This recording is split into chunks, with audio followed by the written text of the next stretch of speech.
I'm Mike Weaver, and I'm the director. I oversee the whole operation.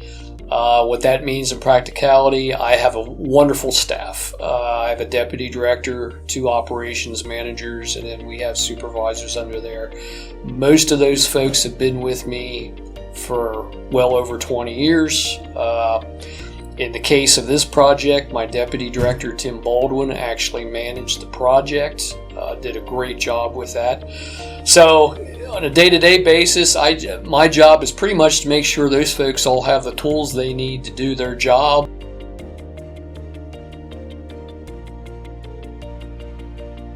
This is important work. It begins with us. If 911 doesn't function, the rest of the system doesn't function. So it's very important that this works smoothly, efficiently, and essentially we are able, at the end of the day, we are here to get the right services to the person that's having an emergency.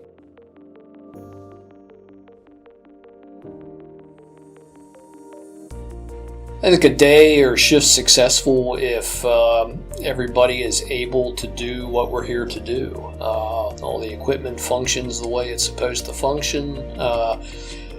People do the job they're trained to do, and at the end of the day, everything turns out okay.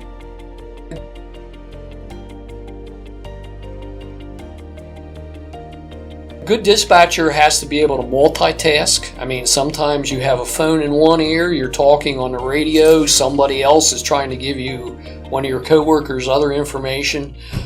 You've got multiple computers in front of you that you're trying to deal with, so you have to be able to multitask. You have to be able to listen, and listen as in, what are they really telling you, not what you think you hear, but what they're telling you.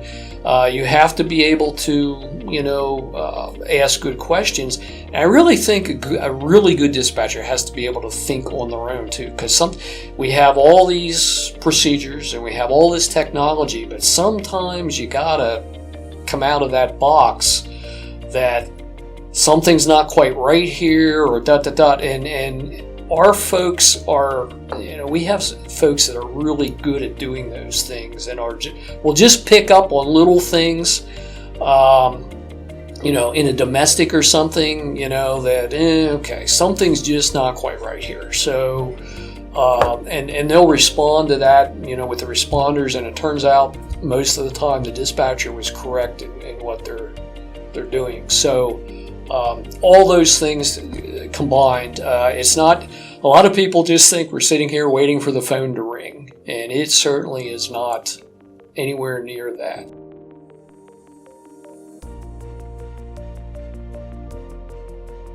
Years ago, we had a county administrator that was very interested in all of this and used to spend a lot of time here, and she happened to be here in the middle of a storm. The place was gone bananas. Well, I was standing talking with the emergency management director and the deputy emergency management director and my deputy and one of the operations manager, and I happened to see her face, and the look of terror on her face was so... I walked over and I said to her, look, everything's okay. This is how they're dealing with it. You see how busy this is. This is just how it all works. I said, between the 5 of us, there's about 150 years of experience. If we're okay, everything's fine. If we're having a meltdown, you're having a bad day. And after that, she was fine.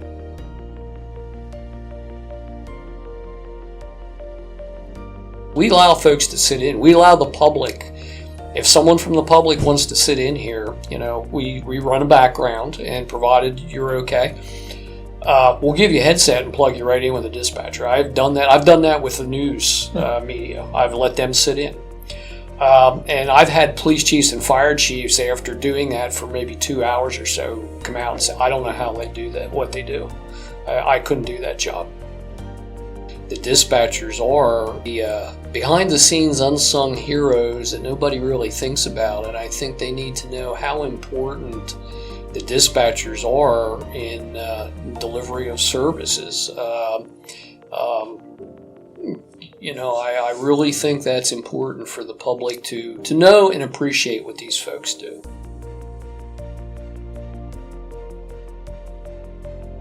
It's good work. It needs to be done. It's important work, and I would hope that folks would continue to find this and want to do this as a career.